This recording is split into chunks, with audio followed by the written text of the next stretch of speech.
Because despite the promise that this young girl is showing inside 2 minutes, statistics would suggest that the traits she's demonstrating today at no more than 2 years of age won't persist, or that something will happen that will dampen her confidence.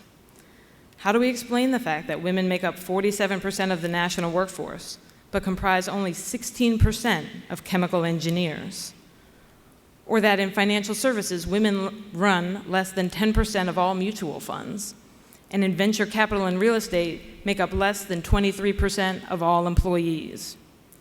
Only 17% of board members of the Fortune 1000 are women. And even when it comes to policy making the decisions that protect our country, men still dominate. Am I right? I'm right. So it's clear to me now, in a room of high-achieving young women, that we all have the potential and the drive to lead and change the world.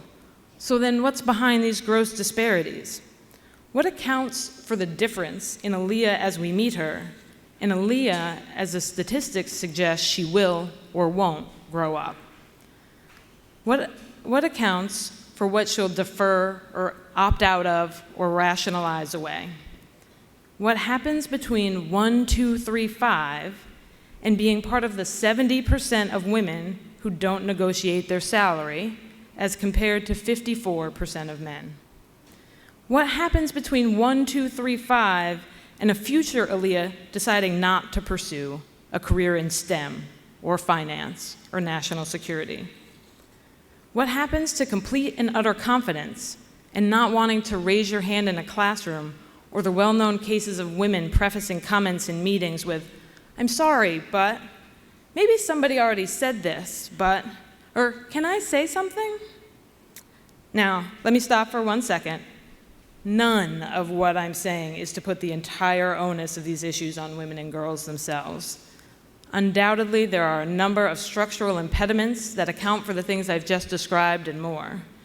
Impediments to women's access to certain fields and positions, to receiving equal pay, to getting tenure, and to reaching the C-suite. But those structural obstacles are the most dangerous, the most insidious, when they begin to eat away at the very fabric of our Aaliyahs. When those hurdles, those biases, when those perceptions start to change Aaliyah before she has a chance to change them.